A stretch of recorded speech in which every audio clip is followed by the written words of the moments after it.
আসসালামু আলাইকুম।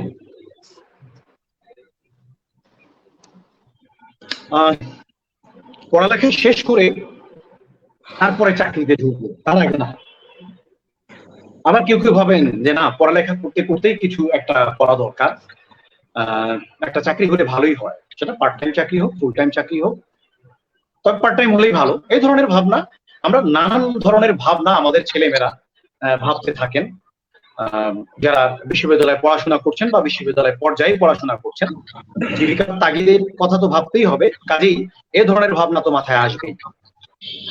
মানে আমাদের দেশের শিক্ষার্থীরা অন্তত সাধারণত তাদের অভিভাবকরা এবং শিক্ষার্থীরা এ ধরনের কথাই ভাবতে থাকেন, কিন্তু আমরা দেখি যে পশ্চিমা বিশ্বের দেশগুলোতে একেবারেই একটু অন্যরকম চিত্র। বিশ্ববিদ্যালয়ে ভর্তির পরপরই তাদের অনেকেই বিভিন্ন ধরনের পার্ট টাইম চাকরির খোঁজ খবর করতে থাকে। গ্রীষ্মের ছুটিতে কেউ হয়তো 2 মাসের জন্য বিশেষ একটা সময়ের বিশেষ একটা চাকরিতে তারা ঢুকতে চান, কেউ বা ক্যাম্পাসে টিচিং অ্যাসিস্ট্যান্ট বা গবেষণা সহকারী হিসেবে নানান এই ধরনের কাজগুলোতে যোগ দিতে চান। আমাদের দেশেও অনেক শিক্ষার্থী পড়ালেখার পাশাপাশি চাকরি করেন, আমরা দেখছি। পড়ালেখা সামলে এর পাশাপাশি যদি চাকরির অভিজ্ঞতা নিতে পারেন, তাহলে কিন্তু আপনি পেশাগত জীবনে এক ধাপ এগিয়েই গেলেন। কিন্তু সেই চাকরির সুযোগটা আপনাকে কে দেবে? সহসাই কি সেটা পাওয়া যায়? এ ধরনের নানান বিষয় নিয়ে কথা বলতে আজ আমরা আমাদের ইস্টার্ন ইউনিভার্সিটি ফেসবুক লাইভে 35তম পর্বের এই আয়োজনে আমরা দুজন অতিথিকে আমন্ত্রণ জানিয়েছি। একজন এদেশের অন্যতম প্রতিষ্ঠান, অন্যতম বাংলাদেশের ব্র্যান্ড ওয়ালটনের নির্বাহী পরিচালক উদয় হাকিম, এবং অন্যজন তাসনুভা রহমান, আমাদের ইস্টার্ন ইউনিভার্সিটির ফ্যাকাল্টি অফ বিজনেস অ্যাডমিনিস্ট্রেশনের সহকারী অধ্যাপক। প্রিয় দুই অতিথি, আপনাদের দুজনকেই স্বাগতম জানাই। স্বাগত উদয় হাকিম ভাই, অসংখ্য ধন্যবাদ, স্বাগতম। উদয় হাকিম ভাই, কেমন আছেন? ধন্যবাদ, আমি ভালো আছি। শুরুতেই আমি বিশেষ করে এই অনুষ্ঠানের অ্যাঙ্কার সাজেদ ফাতেমি, আমার বন্ধু বরেশু, তাসনুমা ম্যাডাম, এবং বিশেষ করে শিক্ষার্থী যারা শুনছেন আমাদেরকে, এবং শিক্ষার্থী বাদেও অন্যান্য যারা শুনছেন তাদের ধন্যবাদ দিতে চাই এই কারণেই যে আজকাল তো আমরা ফোনে কম বলি বেশি, তো তারা যে ধৈর্য ধরে শুনবেন বা শুনছেন এই জন্য ধন্যবাদ তাদের। ঠিক তাই, ঠিক তাই, মানে যারা শুনছেন তাদেরকে আমাদের পক্ষ থেকে অনেক বেশি ধন্যবাদ, কারণ তাদের কিছু না কিছু হয়তো এখানে জি কৃতজ্ঞতা, কারণ এখন কাউকে কিছু শোনাতে চাইলেও ভাবে যে জ্ঞান দিতে এসেছে। তো এটা একটা ব্যাপার। আরেকটা ব্যাপার হচ্ছে যে এখন প্রত্যেকেই কিছু না কিছু নিয়ে ব্যস্ত, বিশেষ করে আর কিছু না থাকলেও মোবাইল ফোন বা ফেসবুকে সবাই এত বিজি থাকে যে কারো আসলে সময় নেই। তো তারা যে সময় করে আমাদের শুনছেন এজন্য তাদের কৃতজ্ঞতা। অসংখ্য ধন্যবাদ উদয় ভাই। আপনি, আমরা তো আজকের টপিক হচ্ছে যে ক্যাম্পাস টু ক্যারিয়ার, মানে জাস্ট একটা ছেলে বা মেয়ে পড়াশোনা যারা করছে বিশ্ববিদ্যালয় বা বিশ্ববিদ্যালয় পর্যায়ে, তাদের ক্যাম্পাস লাইফ এক সময় শেষ হবে, হয়ে তাদেরকে ক্যারিয়ারে যেতেই হবে, এটাই হচ্ছে বাস্তবতা। আপনার কাছে কি মনে হয় ক্যাম্পাস টু লাইফ এটা যেমন একটা বিষয়, মানে যেমন আমরা বলি যে ঢাকা টু আরিচা, ঢাকা থেকে আরিচা বিভিন্ন ভাবেই যাওয়া যায়, তাই না? এই বাসে যাওয়া যেতে পারে, মোটর সাইকেলে, অন্যভাবে অনেক ভাবে। ঠিক ক্যাম্পাস টু ক্যারিয়ার, এই পথটুকু পাড়ি দেওয়ার জন্য কি বিশেষ কি দরকার উদয় ভাই? আসলে আমরা ছোটবেলায় দেখেছি বাসের পেছনে লেখা থাকে চাচা ঢাকা কত দূর। আমরা তো ঢাকা এসে গেছি। আবার একটা গল্প দিয়ে শুরু করি। রিক্সাওয়ালাকে বলা হলো, এই তুমি অমুক হাসপাতালে যাবে? হ্যাঁ যাবো। কত টাকা ভাড়া? বললো 20 টাকা। কেন 20 টাকা? ওই তো দেখা যায় তুমি 20 টাকা চাইছো। তো বলছে চাচা ওই চাঁদবি দেখা যায়, চা দেখে 20 টাকাতে যাইতে পারবেন? ওইরকম ক্যাম্পাস থেকে হয়তো ক্যারিয়ারের দূরত্ব খুব একটা বেশি না, বাট আমাদের প্রত্যেকেরই কিন্তু মানে এম ইন লাইফ ওটাই, যে ক্যাম্পাস থেকে ক্যারিয়ার করতে যাওয়া। কাজেই বিষয়টা বলতে যেমন সহজ, করতে তেমনই কঠিন, এবং ওই জায়গাটাতেই সফলতা। সারা জীবন কি পড়লাম, কি শিখলাম, সেটা নির্ভর করে এই ক্যাম্পাস থেকে ক্যারিয়ার, এই যে ছোট্ট জার্নিটুকু, এটুকুই। Thank you. আমরা তো বিস্তারিত জানতেই পারবো ধীরে ধীরে। তাসনুভা ম্যাডাম, কেমন আছেন আপনি? আমি আছি সাজিদ ভাই, ভালো আছি। আপনি ভালো আছেন? আমি ভালো আছি, মানে ঠিক এই মুহূর্তে যতটুকু ভালো থাকা যায়।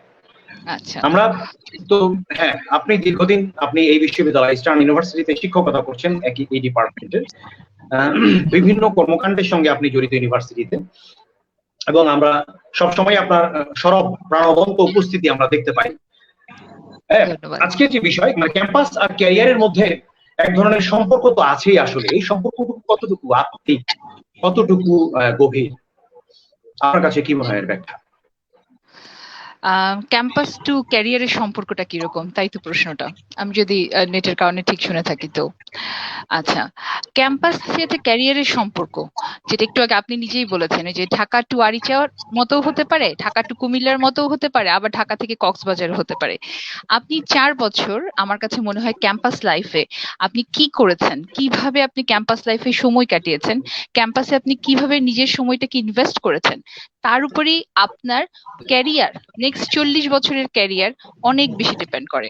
সো ক্যাম্পাস লাইফে আমরা শুধু পড়াশোনার সাথে সাথে, পড়াশোনা তো অবশ্যই করব, পড়াশোনার সাথে সাথে আড্ডা, গল্প, মজা, ফান, বন্ধুদের নিয়ে ঘোরাফেরা সবই করব, কিন্তু তার সাথে আমরা এই ক্যাম্পাসের 4 বছর 5 বছরকে কত ভালোভাবে ব্যবহার করতে পেরেছি, কত ফ্রুটফুলি ব্যবহার করতে পেরেছি, তার উপরে কিন্তু আমাদের ভবিষ্যৎ জীবনটা, আমাদের ক্যারিয়ার জীবনটা অনেক বেশি ডিপেন্ড করছে। আমরা আস্তে আস্তে যখন সামনের দিকে যাব, আমরা এটা এক্সপ্লেইন করার চেষ্টা করব, আমি আর উদয় ভাই, যে কিভাবে আসলে এই ক্যাম্পাস লাইফের সাথে, এই 4 বছরের লাইফের সাথে আপনার ভবিষ্যৎ লাইফটা, আপনার ক্যারিয়ার লাইফটা কিভাবে ওতপ্রোতভাবে জড়িয়ে আছে। Thank you. ওতপ্রোতভাবে আমরা ওই অনেক সময় স্কুলের এই শব্দটা তো শিখেছি, কেউ কিন্তু কেউ কেউ আপনারা, আপনাদের জানা আছে কিনা, কেউ কেউ বলতো ওতপ্রোত, ওতপ্রোত ভাবে, তাই না উদয় ভাই? মানে ঠিক উচ্চারণের তার সেই ব্যাপারটা না জানা থাকে, ওতপ্রোত ভাবে জড়িত। আমাদের জীবনে বললো যে ততপর, আজকেই আমার এক কলিগ শব্দটা বললো যে ততপর, না এটা তৎপর, ততপর। তৎপর, আচ্ছা, সত্যি তাই। আমাদের এটা তো আমাদের নিজেদেরই সীমাবদ্ধতা, তা আমাদের এ ধরনের বহু সীমাবদ্ধতা নিয়েই তো আমাদেরকে পথ চলতে হয়। শিক্ষার্থীদের সঙ্গে ছাত্রছাত্রীদের, শিক্ষকদের সম্পর্ক, অফিসের বসের সঙ্গে কর্মীদের, সহকর্মীদের সম্পর্ক, অনেক ধরনের সম্পর্কের মধ্য দিয়ে, অনেক ধরনের ভুল ভ্রান্তির মধ্য দিয়ে, অনেক ধরনের সত্য মিথ্যার মধ্য দিয়ে আমাদের এই জীবন চলতে হয়। আমরা আজকে উদয় ভাইয়ের কাছে, যদি এই মুহূর্তে আমার কাছে যেটা আমি মনে হয়, যে একজন শিক্ষার্থী চাকরির জন্য, আপনি যেটা বলছিলেন যে সত্যিই তো, যে এক পথ চলাটা তো অনেক দূর, আমাদেরকে আলটিমেট গোল হচ্ছে ওটাই, শিক্ষা জীবন শেষে ওখানে যেতে হবে। একজন শিক্ষার্থী তার নিজের জীবনকে কিভাবে প্রস্তুত করবে, মানে কখন থেকে প্রস্তুত করবে ক্যারিয়ারের জন্য, সেটা কি এইচএসসির পরপরই শুরু করতে পারে, নাকি ইউনিভার্সিটিতে ভর্তির পরপর, এবং সেটা কিভাবে?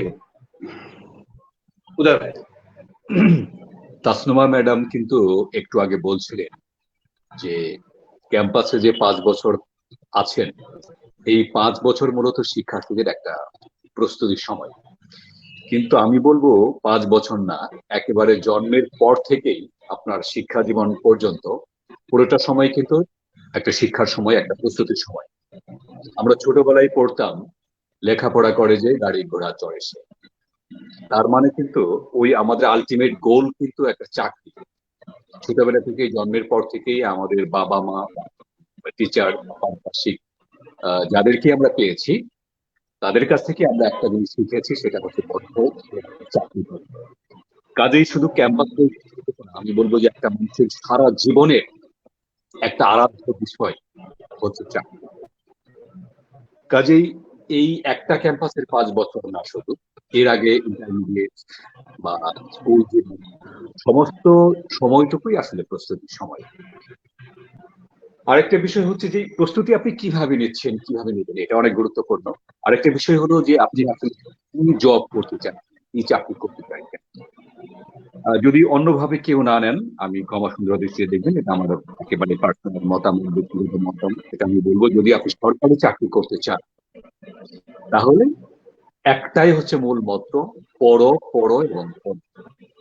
মানে এবং অনেকটাই মুখস্থ বিদ্যা নিয়ে, সেটা আপনার ম্যাথ হোক, ফিজিক্স কেমিস্ট্রি হোক, সাধারণ জ্ঞান হোক, সাধারণ বিজ্ঞান হোক, বাংলা ইংরেজি যাই হোক, পুরোপুরি নির্ভর করে একেবারে মুখস্থ বিদ্যার উপর। আমি দেখেছি যে আমার যেসব বন্ধু বান্ধব যারা সরকারি চাকরি করছে, তাদেরকে আমরা দেখেছি যে সবসময় তারা টেবিলের সঙ্গে লেগেছিল। কিন্তু আমার মতো বাউন্ডুলে যারা, তারা কিন্তু সরকারি জবে যায়নি বা যেতে পারে। কাজেই আপনি কোন চাকরি বা কোন কাজটা করতে চাইছেন সেটাও এখানে আপনাকে আগে নির্ধারণ করে নিতে হবে। যদি আপনি সরকারি চাকরি করতে চান তাহলে একটাই কথা, পড়ো পড়ো এবং পড়ো। পড়াশোনার আর কোনো বিকল্প নেই। আপনি যে কোনো সরকারি চাকরিতে যাবেন, আপনাকে আগে একটা লিখিত পরীক্ষা দিয়ে, তারপর মৌখিক পরীক্ষা দিয়ে পাস করে যেতে হবে, এবং ওই সবগুলো পরীক্ষায় কিন্তু একেবারে মানে পড়া নিবে, আর কিছু না। আর যদি আপনি বেসরকারি চাকরিতে যেতে চান তাহলে আপনি কি কাজ করতে চান, এখানে অবশ্য বেসরকারি চাকরির বিভিন্ন সেক্টর আছে, বিভিন্ন ভাগ শাখা অবস্থা আছে, সেখানে আপনার পছন্দ কোনটা সেইটা আপনাকে বেছে নিতে হবে। যেমন আমি যদি একটু বেশি সময় নিয়ে ফেলি তাহলে আমি একটু বলি আমার। না না, সমস্যা নেই, আপনি বলুন। আমি ঢাকা ইউনিভার্সিটিতে জার্নালিজম পড়েছি। তো যখন ইউনিভার্সিটিতে ভর্তি হই তখন থেকে আমার একটা জবের খুব দরকার ছিল, ভীষণ দরকার ছিল। বাবা মা টাকা পয়সা দিচ্ছে না, টিউশনিও যেহেতু জার্নালিজমে পড়ি আমি, টিউশন করবো, টিউশনিও ঠিক মতো পাচ্ছি না। তো আমি পেট্রো বাংলায় একটা পিওনের চাকরির জন্য অ্যাপ্লাই করেছি, যদিও শেষ পর্যন্ত দেওয়া হয়নি আমার। আচ্ছা, এছাড়া আমি একটা প্রাইমারি স্কুলে চাকরির জন্য অ্যাপ্লাই করি, যদিও শেষ পর্যন্ত পরীক্ষাটা নেই। এছাড়া একটা ইন্স্যুরেন্স কোম্পানিতে ট্রেনিং নিয়েছি, পরে দেখলাম যে না, এই চাকরি আসলে আমার জন্য না। এছাড়া আমি একটা গার্মেন্টস, আমার বন্ধু একটা গার্মেন্টস এর মালিক ছিল, সে ঢাকা ইউনিভার্সিটি আমার সঙ্গে পড়তো, অনেক বড় গার্মেন্টস এর মালিক। সে আমাকে নিয়ে গেল গার্মেন্টস, তার গার্মেন্টসে, বললো যে মার্চেন্টাইজিং এ অনেক পয়সা। হয়তো সেই সময় যদি আমি সেই জবে থাকতাম তাহলে এখন হয়তো আমি 4-5 গার্মেন্টস এর মালিক হতাম, বা আমি উদয় হাকিম হতে পারতাম। কিন্তু আমার একটা উদ্দেশ্য ছিল, যেহেতু আমি জার্নালিজমে পড়ি, আমি জার্নালিজম করবো, লেখালেখি বা ওই ক্রিয়েটিভ দিকটাতে থাকবো, যে কারণে অন্য কোনো কিছু আমাকে আকৃষ্ট করেনি। এবং সেই জন্যই আমি ছাত্র জীবন থেকেই আমি টুকটাক লেখালেখি করতাম। সেটা হচ্ছে বিভিন্ন পত্রিকা, বিশেষ করে ভোরের কাগজে ফিচার লিখতাম, এবং ভোরের কাগজেই প্রথম ফিচার লেখা শুরু করে তারা পয়সার বিনিময়ে। বাইরে যে কেউ ফিচার লিখতে পারবে, বিনিময় পয়সা পাবে। ওই পয়সার লোভ এবং আমার জবের লোভ দুটো এক হয়ে যাওয়াতে শেষ পর্যন্ত অন্য কোনো জবে আমার যাওয়া হয়, এবং প্রথমে যে আমার মানে চাকরি জীবন শুরু। কিছু সময় নিয়ে ফেললাম, বোধহয় পরে আরো প্রশ্ন করবেন, আরো বলা যাবে। থ্যাংক ইউ, খুব চমৎকার। মানে শুরুর গল্পটা আমরা জানলাম। তাসনুভা আপা, ক্যাম্পাস আর ক্যারিয়ারের মধ্যে এক ধরনের সম্পর্ক, মানে আমরা এটা নিয়ে তো আলোচনা করলাম একটু আগে। এখন আমি জাস্ট ক্যাম্পাস থেকে ক্যারিয়ার, মানে জার্নিটা, একজন ছেলে বা মেয়ে এই জার্নিটা কিভাবে সম্পূর্ণ করবে? আচ্ছা, আগে আমি একটু বলে রাখি, যেটা উদয় ভাই বলেছে যে হ্যাঁ, আমি বলছিলাম যে ক্যাম্পাস থেকে ক্যারিয়ার, কিন্তু উদয় ভাই সেটা অ্যাড করেছে যে না, শুধু ক্যাম্পাস থেকেই ক্যারিয়ার না, ক্যারিয়ারের চিন্তা ভাবনা একেবারে ছোটবেলা থেকে, আমরা যখন স্কুলে যাই তখন থেকেই শুরু হতে হবে।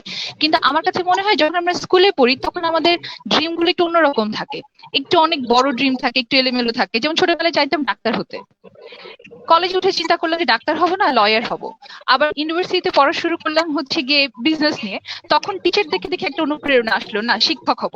তো আমার মনে হয়েছে যে আমাদের বেসিক এই যে আমাদের এই স্বপ্নটা বা আমাদের ক্যারিয়ার রিলেটেড যে চিন্তাটা, এটা আসলে শুরু হয় হচ্ছে ক্যাম্পাস লাইফ শুরু করার পরে। যখন আমরা ক্যাম্পাসে যাই তখন আমরা আসলে গোল সেট করি, আমাদের ড্রিম সেট করি, আমরা নিজেকে কোথায় দেখতে চাই। এই জন্য আসলে আমি 4 বছরের জার্নিটা বা 5 বছরের জার্নিটার উপরে একটু বেশি মনোযোগ দিয়েছি। আর আপনি যেটা বলছেন সাজিদ ভাই, যে এই আমাদের ক্যাম্পাস থেকে ক্যারিয়ারের যাত্রাটা কেমন হবে, এই ক্যাম্পাস থেকে ক্যারিয়ারের যাত্রাটা, কারণ আমি বলছি যে আমরা ক্যাম্পাস লাইফ থেকে আসলে আসলে আমাদের মেইন স্ট্রিমটা, আমাদের যে ফোকাসটা, সেটা আমরা ঠিক করব, যে আমরা আসলে কোথায় আমাদেরকে দেখতে চাচ্ছি, ক্যারিয়ারের কোন জায়গায়। এখন ক্যারিয়ার বলতে কিন্তু শুধুমাত্র আমরা চাকরি বুঝাচ্ছি না। ক্যারিয়ার বলতে কেউ উদ্যোক্তা হতে পারে, কেউ লয়ার হতে পারে, কেউ ডাক্তার হতে পারে, বিভিন্ন জায়গায় যে যার ক্যারিয়ার সেট করতে পারে, কেউ আমাদের মতো শিক্ষকও কিন্তু হতে পারে। তো আপনি আসলে কোন জায়গায় আপনার ক্যারিয়ার দেখতে চাচ্ছেন, নিজেকে ক্যারিয়ারের কোন জায়গায় দেখতে চাচ্ছেন, সেটা সেট করার টাইম, সেই গোলটা সেট করার টাইম কিন্তু এই ক্যাম্পাস লাইফে। এবং তখন ওই গোলটাকে সেট করে সেটার উপরে ফোকাস করে আপনাকে সামনের দিকে এগিয়ে যেতে হবে। তাই আমি বারবার বলছি, এই 4 বছর 5 বছর আপনার যে ক্যাম্পাস লাইফ, এই ক্যাম্পাস লাইফে আপনি যত বেশি অ্যাক্টিভ থাকবেন পড়াশোনার পাশাপাশি, extra curricular activities, part time job, এইসব ব্যাপারে আপনি যত বেশি অ্যাক্টিভ থাকবেন, যত বেশি এক্সপেরিয়েন্স গ্যাদার করবেন, আপনার ক্যারিয়ার লাইফটা তত সহজ হওয়ার সম্ভাবনা বেড়ে যায়। সো এই 4 বছর শুধু পড়াশোনা না, পড়াশোনা তো অবশ্যই আমরা করব, আমরা ক্যাম্পাসে জয়েনই করি পড়াশোনার জন্য, কিন্তু তার পাশাপাশি এই যে এক্সট্রা কারিকুলার অ্যাক্টিভিটিস, এই যে পার্ট টাইম জব, এই যে বিভিন্ন রকম সংস্থা করা, বিভিন্ন রকম কোম্পানির সাথে অ্যাড হয়ে কাজ করা, এগুলোর উপরে যত বেশি ফোকাস করা যাবে, ভবিষ্যৎটা তত বেশি উজ্জ্বল হওয়ার সম্ভাবনাটা বেড়ে যাবে। ঠিক তাই। Thank you. উদয় ভাই, আপনি যে কথাটা বলছিলেন যে আপনি লেখালেখি শুরু করলেন, তাই না, জার্নালিজমে পড়াশোনার সুবাদে আপনি ওই চাকরিতে আসলে যাওয়া হলো না। লেখালেখিতে কি আপনি সেটা কি পার্ট টাইমার হিসেবেই তো শুরু করলেন, নাকি জাস্ট এমনিতেই কন্ট্রিবিউটর হিসেবেই তো শুরু করলেন? হ্যাঁ, একেবারে কন্ট্রিবিউটর হিসেবে শুরু করেছি। আচ্ছা, তো তারপর কি মনে হলো আপনার, যে এই কন্ট্রিবিউটিং করতে করতে কি এক সময় আপনি জার্নালিজমে ঢুকে গেলেন? আমি তখন ঢাকা বিশ্ববিদ্যালয় ক্যাম্পাসে থাকতাম এবং ভোরের কাগজে লেখালেখি করতাম। ভোরের কাগজে কিছু ফিচার পেয়েছি, সেখানে খুব অল্প কিছু টাকা পেতাম, কিন্তু ওই টাকাটাই তখন আমার কাছে অনেক বড় একটা অনুপ্রেরণা ছিল। সেই সঙ্গে রেডিও, টেলিভিশনে, তখন তো বাংলাদেশ বেতার এবং বাংলাদেশ টেলিভিশন ছাড়া অন্য কোনো টেলিভিশন বা প্রচার মাধ্যম ছিল না। হ্যাঁ, এই দুটোতে প্রোগ্রাম করতাম, ওখান থেকে কিছু টাকা পয়সা পেতাম। এছাড়া কচি কাঁচা আসর, খেলাঘর আসর, এগুলোতে যেতাম এবং টুকটাক ছড়া, কবিতা, গল্প এগুলো ছাপা হতো, তা থেকে অল্প কিছু পয়সা পেতাম। ওই দিয়েই খুব কষ্টে সৃষ্টি চলতাম। এবং তখন ভোরের কাগজ ভেঙে প্রথম আলো হলো, এবং প্রথম আলো হলে সেখান থেকে একদিন আমার এক বন্ধু এসে আমাকে বললো যে উদয় চাকরি করবি কিনা। কোথায়? প্রথম আলোতে। প্রথম আলো তো একদম আরাধ্য একটা বিষয় আমাদের জন্য। তখন সঙ্গে সঙ্গে রাজি হয়ে গেলাম এবং আমার মনে আছে মে মাসের 9 তারিখে, এটা 1999 সালের মে মাসের 9 তারিখ, তখন প্রথম আলোর সম্পাদক মতিউর রহমানের সঙ্গে দেখা করতে গেলাম। মতি ভাই বললেন যে চাকরি করবো? আর বলছি হ্যাঁ করবো। কি করো তুমি? বললাম যে জার্নালিজমে মাস্টার্স করছি এবং কেবল রেজাল্ট হয়েছে এবং লেখালেখি করছি। ও কেমন দেখে অন্যদের জিজ্ঞেস করলো, বললো যে হ্যাঁ ভালো লাগে। তো ঠিক আছে, কাজ করো, আজকে থেকে করতে পারবে? হ্যাঁ করতে পারবো। বসে যাও এক্ষুনি। বসে গেলাম এইভাবে। আচ্ছা, ও বসে যাও এখানে, তারপরে কি কাজ শুরু করে দিলেন? হ্যাঁ, ওই 9 তারিখ থেকে কাজ শুরু করে দিলাম এবং মাস শেষে দেখলাম ওই 21 দিনের বেতন পেলাম। আচ্ছা, দারুণ ব্যাপার তো। আমরা তো ইস্টার্ন ইউনিভার্সিটি ফেসবুক পেজ থেকে এই লাইভে আছি। এর মধ্যে আমাদের পেজে সংযুক্ত হয়েছেন অনেকেই, অনেক ধরনের কমেন্ট আসছে আমরা দেখছি, রীতিমতো কমেন্টের প্রচুর কমেন্ট। আমি কয়েকটা কমেন্ট একটু পড়তে চাই। নাজলা ফাতমি, আমাদের ইংরেজি বিভাগের সহকারী অধ্যাপক, তিনি প্রথম মন্তব্য করেছেন, ওয়াচিং, তিনি দেখছেন। Thank you Nazla Fatmi. Rocky Wahik, good to see you ma'am, ম্যাডামকে দেখে তিনি খুশি। এবং আয়েশা সিদ্দিকা, তিনি লিখেছেন ম্যাম আপনাকে অনেকদিন পর দেখে খুব ভালো লাগছে, আপনার ক্লাস খুব মিস করি। সত্যি তো, এই করোনার মধ্যে সকলেই আমাদের শিক্ষকদের ক্লাসগুলো মিস করছে এবং সেই সঙ্গে শিক্ষকেরাও শিক্ষার্থীদেরকে মিস করছেন। মিফতাহুল জান্নাতি সিনথিয়া, তিনি লিখেছেন প্রিয় অতিথিদের জন্য শুভকামনা। Sudipta Roy, nice to see you ma'am. আচ্ছা, Farid Hossain, interesting and important topic for students. Farid Hossain আমাদের ইউনিভার্সিটির ডেপুটি রেজিস্ট্রার, আপনাকে অসংখ্য ধন্যবাদ ফরিদ হোসেন। মোহাম্মদ ইমন, আমরা যারা গ্রাজুয়েশন শেষ করি তাদের জন্য যদি ক্যাম্পাস থেকে ইন্টার্নশিপ দেওয়ার জন্য সাহায্য করতো তাহলে হতো। স্টুডেন্ট লাইফের জন্য তো বাংলাদেশে ওই রকম বড় জব হয় না। আমাদের দেশে আসল ক্যারিয়ার তৈরি হয় গ্রাজুয়েশনের পর, সব জবে অভিজ্ঞতা চায়, ফ্রেশাররা কিভাবে অভিজ্ঞতা সঞ্চয় করবে, এই ধরনের প্রশ্ন তিনি করেছেন। আচ্ছা, আমরা এই জায়গা থেকে আসি তাসনুভা ম্যাডামের কাছে। ম্যাডাম, সত্যিকার অর্থেই মোহাম্মদ ইমন যেটা বলেছেন এই ব্যাপারে আপনার কাছে একটু জানতে চাই। ইমনের সাথে আমি কিছুটা একমত, পুরোপুরি একমত হতে পারছি না। ইমন যেটা বলেছে এটা কিন্তু এক অর্থে ঠিক, যে আমাদের সবাই আসলে অভিজ্ঞতা চায়। এখন যেটা যারা ফ্রেশার তারা আসলে কিভাবে অভিজ্ঞতা পাবে, কারণ তারা তো 4 বছর আসলে ক্যাম্পাসে ছিল, পড়াশোনা করেছে, তাদের অভিজ্ঞতা কিভাবে আসবে। এখন এই জন্যই আমরা সবসময় কিন্তু বলি, যখন আমরা ইউনিভার্সিটি লাইফে আছি, আমরা ক্যাম্পাস লাইফে আছি, তখন যেন আমরা শুধুমাত্র পড়াশোনার উপরে ফোকাস না করে এই যত ধরনের পার্ট টাইম জব আছে সেগুলোর উপর একটু ফোকাস করি। আমরা যেটা করি, আমাদের দেশে একটা কালচার আছে, আমার অনেক স্টুডেন্টরা মাঝে মধ্যে বলে যে পড়াশোনার পাশাপাশি যদি অন্য কাজ করি তাহলে রেজাল্ট খারাপ হয়ে যাবে। আমি অনেক স্টুডেন্টের কাছ থেকে এই কথাটা শুনেছি, যার সিজিপিএ খুব ভালো, যে খুব সিজিপিএ নিয়ে ফোকাস, সে আমাকে অনেকবার বলেছে যে সিজিপিএ 3.8 3.9, অনেক সময় ক্লাসের মাঝখানে বলেছে যে ম্যাম, এখন যদি আমি একটা পার্ট টাইম জব করি, আমি যদি একটা টিউশনি করি, আমি যদি ক্লাব অ্যাক্টিভিটিস করি, তাহলে তো আমার রেজাল্টটা খারাপ হয়ে যাবে। আমার কাছে সবসময় মনে হয়েছে এটা একটা এক্সকিউজ। পড়াশোনার সাথে সাথে আমরা কিন্তু ইভেন আমরা নিজেরা যখন ইউনিভার্সিটি লাইফে ছিলাম, আমরা কিন্তু ঢাকা ইউনিভার্সিটিতে পড়ার সময় সব সময় সাথে সাথে কিছু না কিছু করেছি। আমরা অনেক সমিতি করেছি, আমরা অনেক ইনস্টিটিউশনে কাজ করেছি, আমরা পার্ট টাইম কাজ করেছি, আমরা টিউশনি করেছি। এতে যেটা হয়, আপনার সিভিটা কিন্তু রিচ হয়, আপনি কিন্তু সিভিতে লিখতে পারেন, এগুলোকে আপনি অভিজ্ঞতা হিসেবে দেখাতে পারেন। আপনি যদি কোনো একটা পার্ট টাইম কাজ করেন, কোনো একটা ইনস্টিটিউশনে যদি আপনি কাজ করেন, পার্ট টাইম কাজই করলেন, কম টাকাই পেলেন, কিন্তু এইটা আপনার সিভিতে আপনি অ্যাড করতে পারবেন। ইভেন আপনি যদি কোনো একটা কোচিং সেন্টারে পড়ান, আপনি সেটাও আপনার সিভিতে অ্যাড করতে পারবেন। সো ইউনিভার্সিটি লাইফে আমরা হয়তো ফুল টাইম কাজ করতে পারি না, এটা আমাদের জন্য সম্ভব হয় না, আমরা যারা পুরোপুরি পড়াশোনার সাথে থাকি, কিন্তু আমরা যদি কিছু পার্ট টাইম কাজের সাথে নিজেকে এঙ্গেজ করে রাখি, তাহলে সেখানে আমাদের সিভিতে কিন্তু সেটাকে হেল্প করবে, আমাদেরকে দেখাতে যে আমরা কিছু না কিছু কাজের অভিজ্ঞতা আমাদের আছে, এর সাথে রিলেটেড কিছু কর্পোরেট কাজ আমরা স্টুডেন্ট লাইফে করেছি। সো এইভাবে কিন্তু ফ্রেশাররা তাদের সিভিতে গুলো অ্যাড করতে পারে। Thank you madam. উদয় ভাই, আপনার কাছে এইটারই মানে সূত্র ধরে প্রশ্ন যেটা, যে হ্যাঁ, তাসনুভা ম্যাডাম যেটা বললেন, আমি খণ্ডকালীন চাকরি বা পার্ট টাইম চাকরি করতে পারে ছেলেমেয়েরা। একজন ছেলে বা মেয়ে সে চাচ্ছে পার্ট টাইম একটা চাকরি করতে, সে কিভাবে, মানে সেই প্রসেসটা কিভাবে শুরু করতে পারে উদয় ভাই? যদি ওই স্টুডেন্ট বুদ্ধিমান বা বুদ্ধিমতী হয়ে থাকেন, তাহলে আমি বলবো যে পয়সার বিনিময়ে বা পার্ট টাইম চাকরি নয়, ওই কাজের প্রতি তার যদি ইন্টারেস্ট থেকে থাকে, তিনি এমনও প্রস্তাব করতে পারেন যে স্যার, আমার আসলে টাকার দরকার নেই, আমি কাজটা শিখতে চাই। এটা আমার মনে হয় খুব বড় একটা বিষয়, কারণ যতই আমরা পার্ট টাইম জবের কথা বলি, বাংলাদেশে এখনো পার্ট টাইম জবের এনভায়রনমেন্ট তৈরি হয়নি। কোনো প্রতিষ্ঠানই পার্ট টাইম কাউকে রাখতে চায় না। যাদের ওই ধরনের মানে পার্ট টাইম কাজে ছেলে মেয়েদের ব্যবহার করে পয়সা ইনকাম বা ব্যবসায়ের চিন্তা আছে, কেবল তারাই সেটা করে, এবং সেই ধরনের প্রতিষ্ঠান বাংলাদেশে খুবই কম, এখনো খুবই কম। এবং আপনারা দেখবেন ম্যাডাম বা আপনার কাছে অনেকেই আসবেন যে আমাকে একটা পার্ট টাইম চাকরি করে দেন, এবং আমার কাছে বহু আসে, কিন্তু অ্যাকচুয়ালি আসলে সত্যিকার অর্থেই বাংলাদেশে পার্ট টাইম চাকরির পরিবেশ এখনো আসেনি। সেই ক্ষেত্রে ওই স্টুডেন্টকে বুদ্ধি করে একটা কথা বলতে হবে যে স্যার, আমাকে কাজের ব্যবস্থা করে দিন, আমাকে কোনো টাকা দিতে হবে না। এবং দেখবেন আপনি কোনোদিন 1 মাস 2 মাস 3 মাস কাজের পর যখন তার এক্সপিরিয়েন্স হবে, তিনি যদি সিনসিয়ারলি কাজটা করেন, তখন ওই প্রতিষ্ঠান থেকেই অফার আসবে যে হ্যাঁ, তুমি পার্ট টাইম জব করো, অথবা পার্ট টাইম না, তুমি ফুল টাইম হিসেবে তুমি কাজটা নাও, যখন তোমার ক্লাস থাকবে তখন তোমাকে ছুটি দেবে। কাজে ওখানে আবার স্কোপ তৈরি করতে হবে, বুদ্ধিমান দিয়ে তিনি স্কোপটাই নেবেন। শুরু করতে হবে, যে কোনো একটা পয়েন্ট থেকে স্টার্ট করতে হবে। আরেকটা বিষয় বলে রাখি, সেটা হলো নট অনলি জব।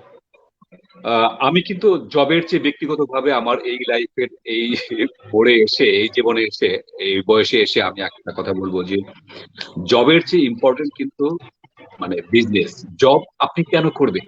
আপনি অন্যকে জব দেবেন সেই চিন্তা করা উচিত। এবং এখন কিন্তু আহ, আমাদের মাথায় একটা চিন্তা আছে যে ব্যবসা করতে টাকা লাগে, এখন কিন্তু তা না, এখন ব্যবসা করতে আইডিয়া লাগে। যেটা আগে পশ্চিমা বুদ্ধি বিশ্বে লাগে। ছিল সেটা এখন বাংলাদেশেও সেটা এসে গেছে। আপনি ইউনিক একটা আইডিয়া বের করেন এবং যে কোনো ধরনের হাজার হাজার লোক হয়তো চা বিক্রি করছে, বাট সেখান থেকে যদি আপনি সাজেদ ফাতিমের স্পেশালটি নাম দিয়ে আপনি যদি স্পেশাল একটা চায়ের ব্যবস্থা করেন, হ্যাঁ, তুলসী পাতার চা, বা যে কোনো একটা গোলাপ ফুলের চা, এরকম যে কোনো একটা স্পেশাল চা বের করে যদি আপনি সেটা করেন, সেটা হতে পারে।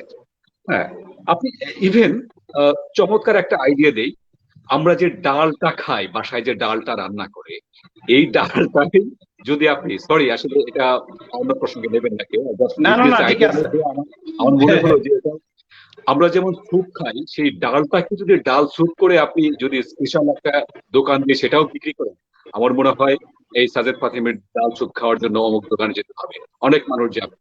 এবং অবাক ব্যাপার হচ্ছে, আমি খুঁজছিলাম যে রাজশাহীর যে কি একটা রুটি তৈরি করে, কালাই কালাই রুটি, হুম। খুবই টেস্টি একটা বিষয়। আমার মনে হলো যে ঢাকায় এটা কোথায় পাওয়া যায়, আমি এই দোকানটা দিয়ে খেলবো। পরে শুনি যে না, ঢাকায় দু একটি দোকান শুরু করেছে এবং এত বিক্রি হয় সেখানে, মানে মানুষ ভিড় ঠেলে সেখানে যাওয়া যায় না।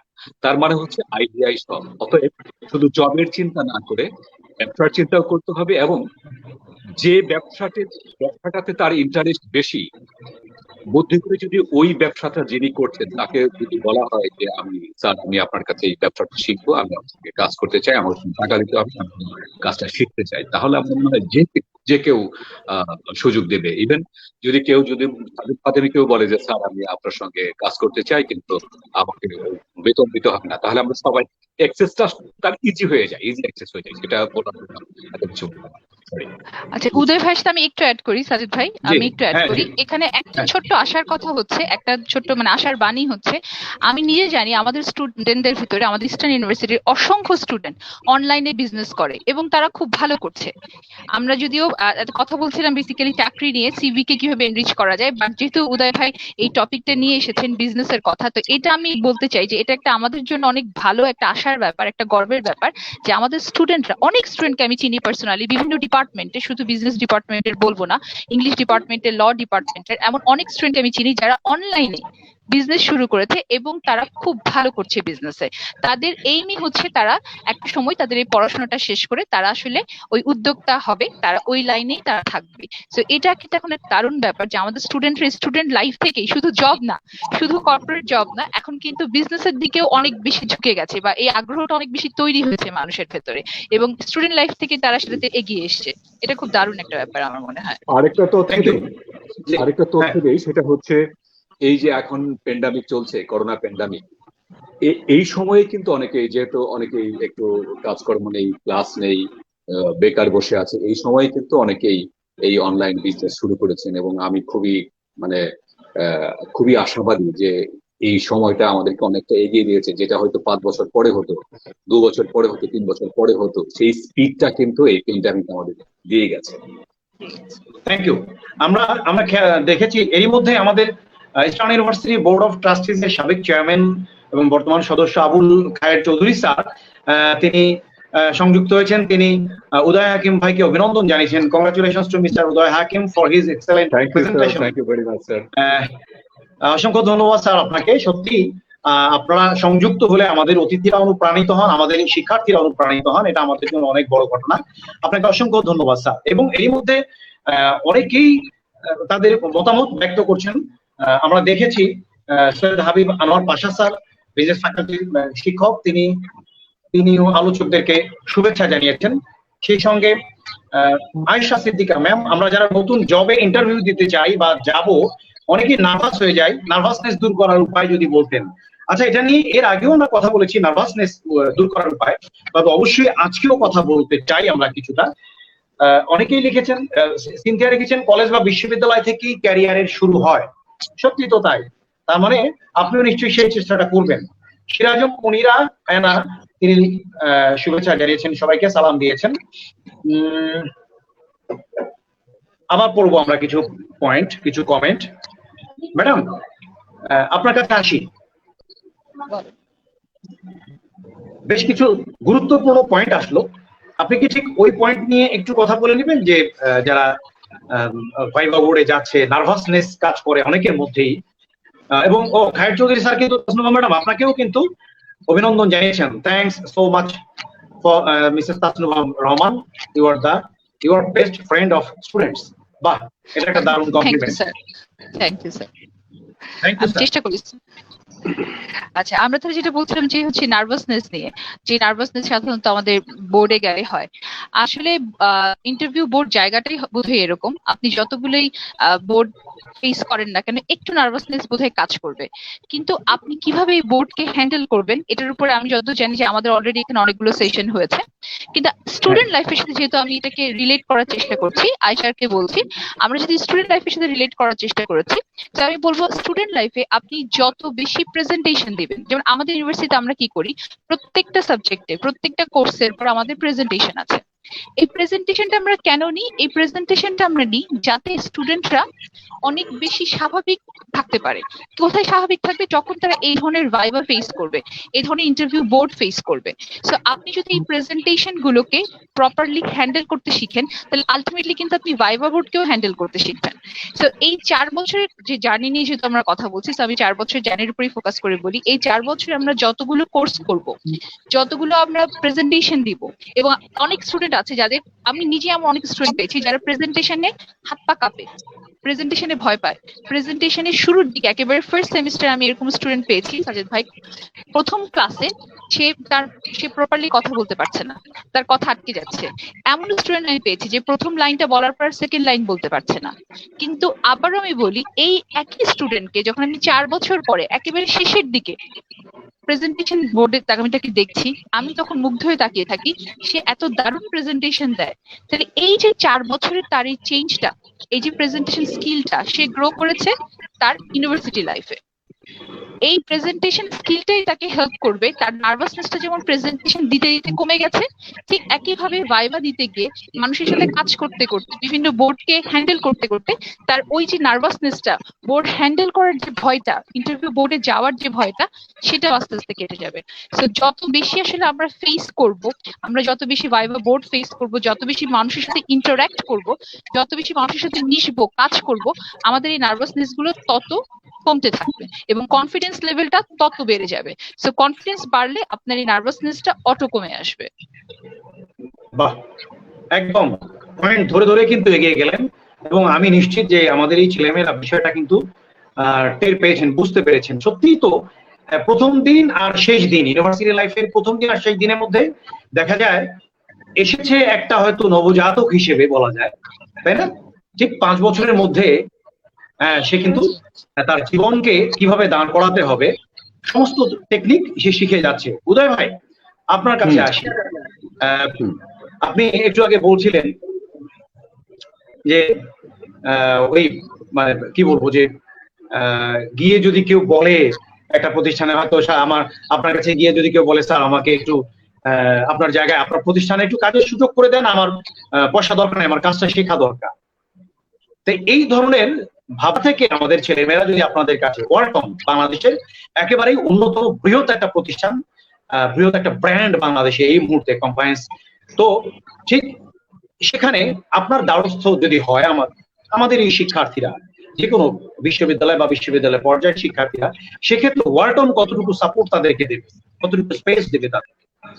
আচ্ছা, এই প্রসঙ্গে একটু পরে আসি। তার আগে তাসনুমা ম্যাডামের যে যা বলছিলেন সেইগুলোর সঙ্গে আমি আরেকটু বিষয় যোগ করতে চাই। তাহলে এই ভাইভা বোর্ডে ফেস করা, এটা আসলে সবার একটা কমন সমস্যা, এবং আমরা যত এক্সপিরিয়েন্স লোকই থাকি না কেন, আমাকেও যদি বলা হয় যে আপনি একটা ভাইভা বোর্ড ফেস করবেন, আমিও আসলে নার্ভাস হব।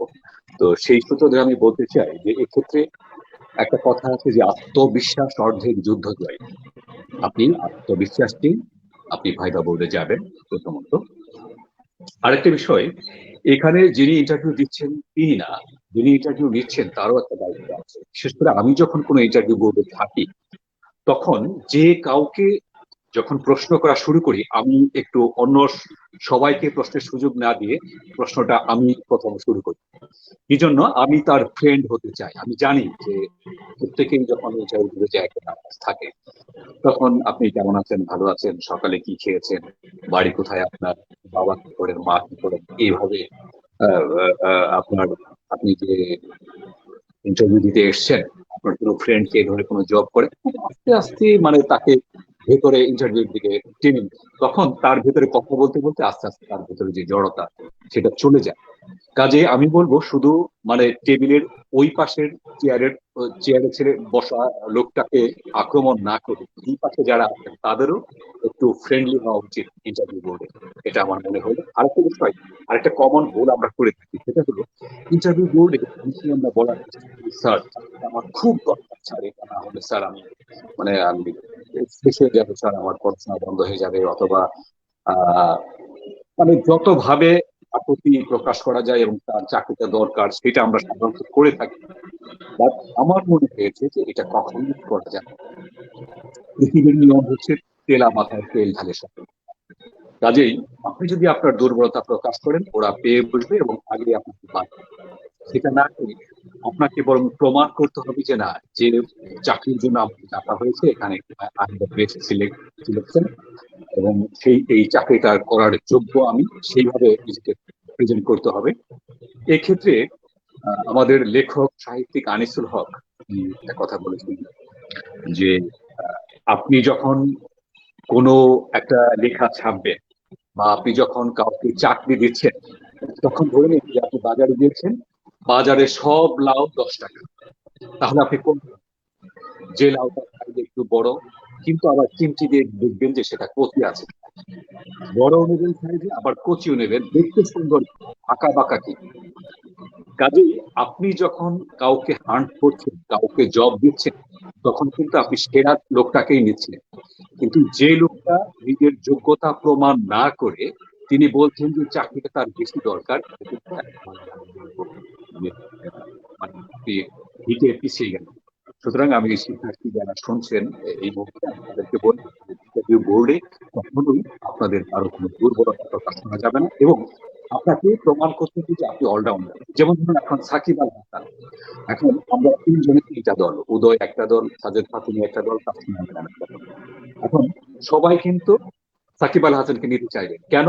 তিনি ভালো ব্যাটসম্যান, ভালো ফিল্ডার, ভালো বোলার, তাকে নিলেই আমার 3 জনকে নেওয়া হয়ে যাবে। ওই রকম যখন আমি চাকরির ইন্টারভিউ বোর্ডে বসবো, তখন ওই ছেলেটাকে আমি বলবো যিনি মধ্যে অলরাউন্ডার। কাজেই আমি পরামর্শ দেবো শিক্ষার্থীদের, আপনারা অলরাউন্ডার জানতে হবে, ব্যাপক যে বিষয়ে আপনি কাজ করতে চান সেটা জানতে হবে। এবং সুখের বিষয় হলো এখন কিন্তু জানা একেবারেই সহজ। আমাদের সময় লাইব্রেরি থেকে হাজার হাজার পুস্তক থেকে একটা বিষয় জানতে হতো। এখন আপনি যে কোনো বিষয় লিখে ইন্টারনেটে সার্চ দিবেন, ওই বিষয়ে হাজার হাজার বিষয় চলে আসবে, এবং সেইগুলো আপনি একদিন যদি স্টাডি করেন অনেকটা জাহাজ হয়ে যাবে। আচ্ছা, এবার আসতে চাইছি যে ওয়ালটনে যদি কেউ এভাবে কাজ করতে চান তার জন্য সুযোগ আছে না। আমি একেবারে সোজা সহজ সরল ভাষায় বলছি। বিশেষ করে আমি তো একটা ডিপার্টমেন্ট চালাই, আমার ডিপার্টমেন্টের কথা আমি বলতে পারি। আমার এখানে কেউ যদি আসেন যে আমি কাজ করতে চাই, আগেই বলছি বেতন দিতে পারবো কি পারবো না সেটা বলছি না, এবং যোগ্যতা অনুযায়ী তিনি তার বেতন পাবেন, পারিশ্রমিক পাবেন। আমি বলছি একেবারে আমার দোয়ার, যারা শুনছেন সবাই সাক্ষী থাকেন, আমার দোয়ার সবার জন্য খোলা, যে কেউ আসতে পারেন। এবং অনেকেই এসেছেন, অনেকে এসে বলেছেন যে স্যার আমি আপনার সঙ্গে কাজ করতে চাই, কাজ করতে চাই, আমাকে বেতন দিতে হবে।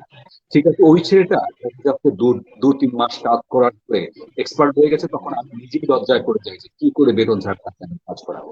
শেষ পর্যন্ত তাকে তার যোগ্যতা অনুযায়ী একটা স্যালারি ধরতেই হয়। Thank you. খুব এটা দারুণ বিষয়, কিন্তু আমরা তার মানে বুঝতে পারলাম যে উদয় ভাই কাউকে খালি হাতে ফেরান না। নিশ্চয়ই সেখানে আমাদের ছেলেমেয়েরা জায়গা করে নিতে পারবে, এই আশা রাখছি। তাসুবা ম্যাডাম, আপনার কাছে একই প্রশ্ন। উদয় ভাইয়ের কথার জের ধরেই তিনি একটু আগে বলছিলেন যে ভাইবা বোর্ডে প্রার্থীকে তিনি প্রথম প্রশ্নটা করেন খুব সহজ ভাবে, সে প্রার্থীকে আপন করে নেয়ার উদ্দেশ্যে, তাই তো? মানে একজন প্রার্থী তিনি যতই স্ট্রং হন না কেন, যতই স্ট্রং ব্যাকগ্রাউন্ডের অধিকারী হন না কেন, যতই সুটেড বুটেড হয়ে আসেন না কেন, তিনি যখন 5 জন বা 7 জন বোর্ড মেম্বারকে ফেস করতে আসেন তার আচ্ছা, মধ্যে কিছুটা সরি হলেও ফাতিমা ভাই, একটু ইন্টারাপ্ট করি। সেটা হলো, আমি দেখেছি যে ভাইবা বোর্ড মেম্বার যারা থাকেন তাদের মধ্যে কেউ কেউ এক ধরনের টেন্ডেন্সি নিয়ে থাকেন, মাথায় আগে প্রস্তুতি নিয়ে থাকেন যে একে ঠেকাবই, যে কোনো ভাবে মানে তাকে ঠেকানোর একটা মানে টেন্ডেন্সি থাকে। তাকে ঠেকাতে পারা জি, মানে মনে করে যে নিজের মানে বীরত্ব, আমি তার সাকসেস। দিতে পারি। তো আমার মনে হয় যে যারা ইন্টারভিউ বোর্ডে থাকবেন তাদেরকে এই মানসিকতা পরিহার করা উচিত। কারণ বুঝতে হবে যে আপনি কিন্তু একদিন এরকম একটা ভাইবা বোর্ড ফেস করে আপনি এসেছেন। হ্যাঁ, অতএব বন্ধু ভাবাপন্ন প্রশ্ন করুন এবং বন্ধু ভেবে তার ভেতর থেকে তার ট্যালেন্সিটা জেনে নিন যে কোন ক্ষেত্রে তার এক্সপিরিয়েন্স আছে, তার বেস্টটা কোন জায়গায় সেটা আবিষ্কার করে তাকে সুযোগ দিন। সরি সরি না না, থ্যাংক ইউ। এটাই তো আমি বলতে চাচ্ছি যে দেখেন, যিনি ভাইবা বোর্ডে বসে আছেন, যে 5-7 জন বা 10 জন, ওনারা প্রত্যেকেই 20-30-25 বছরের এক্সপিরিয়েন্সড মানুষ বসে আছেন। আর যাকে ফেস করতে চাচ্ছেন, যে ছেলেটা বা মেয়েটাকে নিতে চাচ্ছেন, তারা একেবারেই ফ্রেশার বা 2-4 বছরের হয়তো অভিজ্ঞতা আছে, একেবারেই সন্তান তুল্য। তো তাকে ওই আটকে দেওয়ার টেন্ডেন্সি যদি থেকে থাকে, সত্যিকার অর্থেই সেটা কখনোই ভালো মনোভাব প্রকাশ হতে পারে না। আমি ওই জায়গাটাতে আসতে চাই তাসনুভা ম্যাডামের কাছে। তার মানে কি তাসনুভা ম্যাডাম, আমাদের বোর্ড মেম্বারদের ক্ষেত্রে যেমন একটা ব্যাপার থাকেই, ভাইবা বোর্ড মেম্বার, সেই সঙ্গে শিক্ষকদের ক্ষেত্রেও কি সেই রকম একটা ব্যাপার থাকে না? শিক্ষক শিক্ষার্থী, আপনি যখন প্রথম বর্ষের একটা ক্লাসে গেলেন শিক্ষক হিসেবে, যেখানে একেবারে 19 বছর বয়সী ছেলে মেয়েরা আপনার দিকে বিস্ময় ভরা দৃষ্টি নিয়ে তাকিয়ে আছে, তাই না? তো সেখানে কি আপনি যদি আপনার ব্যাঘ্র মূর্তি ধারণ করে একদম ছেলে মেয়েদের সামনে যান, সেটা কি ঠিক নাকি? মানে আপনার আসলে সেই অ্যাপ্রোচটা কেমন হওয়া উচিত ছেলে মেয়েদেরকে বন্ধু করে নেওয়ার? এবং আমরা আসলে জি জি আমার কাছে সবসময় মনে হয়েছে যখন আমরা ফার্স্ট সেমিস্টার, একদম আপনি যেটা বলছেন নবজাতক স্টুডেন্ট, হ্যাঁ, তাকে যখন আমরা কেউ ক্লাস নিতে যাই, সেই অ্যাপ্রোচটা একদম ডিফারেন্ট হয়। কারণ আমি দেখেছি, আমি মাঝে মাঝে ইন্ট্রোডাকশন টু বিজনেস কোর্সটা পড়াই, এটা একেবারেই ফার্স্ট সেমিস্টার একটা কোর্স, এবং ক্লাসে যখন যাই আমার একই সাথে এত দারুণ লাগে, এত ভালো লাগে, মনে হচ্ছে নিজের স্টুডেন্ট লাইফে ফিরে গেছি। প্রত্যেকটা মানুষই খুবই ভীতু, প্রত্যেকটা মানুষই কেঁপে কেঁপে উঠছে, নাম ডাকলেই চমকে উঠছে, এত মানে, এবং একই সাথে এত অ্যাটেন্টিভ, প্রত্যেকটা কথা, আপনার প্রত্যেকটা কথা মন্ত্রমুগ্ধের মতো শুনবে। আমি সবসময় বলি যে ফার্স্ট সেমিস্টারের স্টুডেন্টদেরকে পড়াতে এত বেশি ভালো লাগে, ওদের সাথে একটা মনের টান তৈরি হয়ে যায়, এবং ওরা আপনাকে কখনোই, ফার্স্ট সেমিস্টারের স্টুডেন্টরা তার শিক্ষক শিক্ষিকাদেরকে এত ভালোবাসে, এত সম্মান করে, 4 বছর সব সময় তারা মনে রাখে সেই শিক্ষককে।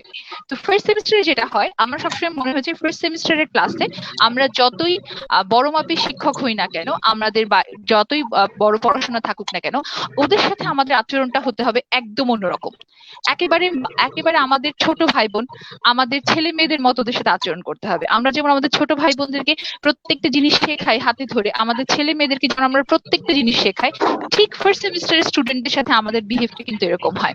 এবং শুধু ক্লাসরুমে, আমরা কিন্তু ফার্স্ট সেমিস্টারের ক্লাসের কথা আমি স্পেশালি বলছি, আমরা কিন্তু শুধুমাত্র ক্লাসে পড়া শেখাই না, যে এডুকেশন একেবারে ক্লাসের পাঠ্যপুস্তকে যে আছে, বই খাতায় যে আছে, বিজনেস মানে কি, এগুলো শেখায় না। একই সাথে আমরা স্টুডেন্ট লাইফটা ওরা কিভাবে করবে, এটিকেট, ইউনিভার্সিটির রুলস রেগুলেশন, জীবনটা কেমন হওয়া উচিত 4 বছরে, ওদের কোনো প্রবলেম হচ্ছে কিনা ইউনিভার্সিটি লাইফে, ওরা কোনো ধরনের ডিপ্রেস ফিল করছে কিনা, ওদের বন্ধুত্ব কার সাথে হচ্ছে, কেমন হচ্ছে, এই সবগুলো বিষয় আমরা ওদেরকে কিন্তু আইডিয়া দেওয়ার চেষ্টা করি। এবং ফার্স্ট সেমিস্টারের ক্লাসে আমরা যত না শিক্ষক, তার থেকে আমরা একই সাথে আমরা বন্ধু। শিক্ষক এবং বন্ধু, এই দুইটা রূপে আমরা ফার্স্ট সেমিস্টারের ক্লাসে থাকি। কারণ আপনি ওকে একই সাথে পাঠ্যপুস্তক পড়াচ্ছেন, ওকে আপনি বিজনেসের জ্ঞানটা, শুরুর জ্ঞানটা দিচ্ছেন, এবং ইউনিভার্সিটি লাইফে ওর কি কি স্টেপ গুলো করতে হবে, এর পরবর্তীতে সে কি কাজ করবে, পরীক্ষা কিভাবে দিবে, পরীক্ষাগুলো কত মার্কসের হবে, ইউনিভার্সিটিতে কোথায় লাইব্রেরি আছে, কোথায় হচ্ছে সাইকো সোশ্যাল কাউন্সিলর আছে, কোথায় পিয়ার ডিরেক্টর বসে, কোথায় কমন রুম, এই সবগুলো ব্যাপারে কিন্তু আমরা ওর সাথে কথা বলি, স্টুডেন্টদের সাথে কথা বলি।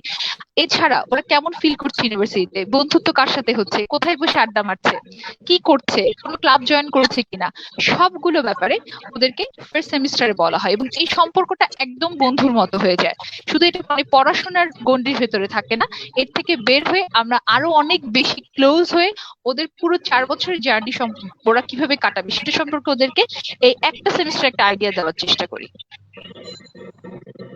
Thank you thank you. এই প্রসঙ্গে কি আমাকে একটু ফ্লোর দিতে পারেন? অবশ্যই অবশ্যই অবশ্যই। অবশ্যই। Thank you. আমি একটা ইউনিভার্সিটিতে পড়াই, স্টেট ইউনিভার্সিটি অফ বাংলাদেশ। এটা আপনাদের কাছাকাছি ক্যাম্পাস সম্ভবত। হুম, যাই হোক, সেইখানে আমি যখন পড়াই, আমি জানি যে এখনকার শিক্ষার্থী যারা, বিশেষ করে আহ, বেসরকারি ইউনিভার্সিটি স্টুডেন্ট যারা, এরা, আমি আবিষ্কার করেছি যে এরা পড়তে চায় না, লেকচার শুনতে চায় না, বাট তারা গল্প খুব পছন্দ করে। তো আমি একেবারে প্রথম ক্লাস থেকে শুরু করি, আমি মানে বলা চলে প্রায় শেষ পর্যন্তই আমি গল্প করি, এবং ওই লেকচারটা, ওই শেখাটা গল্পে গল্পে শেখায়। কিন্তু তাতে দেখা যাচ্ছে যে এটা অনেক বেশি এফেক্টিভ, এবং ক্লাসে, পরীক্ষায় তাদের যে, এবং প্রেজেন্টেশনে তাদের রিফ্লেকশনটা আমি অনেক অনেক ভালো পাই। এবং আমি দেখতে পাচ্ছি যে সব স্টুডেন্টরা, তাসলিমা ম্যাডাম আপনাকে মিস করছি, এরকম এসএমএস আসছে।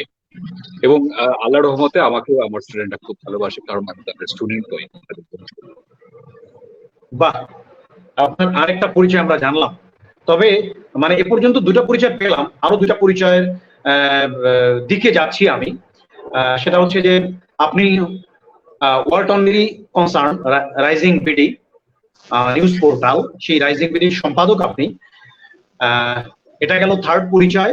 আচ্ছা, থার্ড পরিচয়ের মাঝখানে আমি একটু একটা কমেন্ট করি। আমাদের ল ডিপার্টমেন্ট, ল এর আমাদের ডিন স্যার, তিনি লিখেছেন, আনোয়ার জাহিদ স্যার, তিনি লিখেছেন, thank you, Mr. Uday Hakim, for his reflection on the hiring process. Candidates have to prove their competence. They should not shake the mercy of the interviewers. It is not beginning; it is a matter of earning.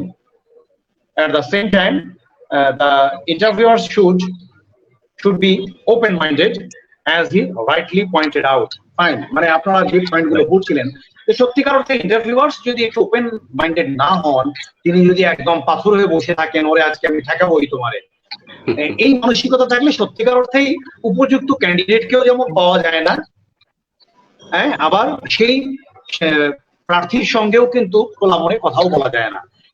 Thank you sir, Anwar Zahid sir, আপনাকে অসংখ্য অসংখ্য ধন্যবাদ, আপনার প্রতি কৃতজ্ঞতা।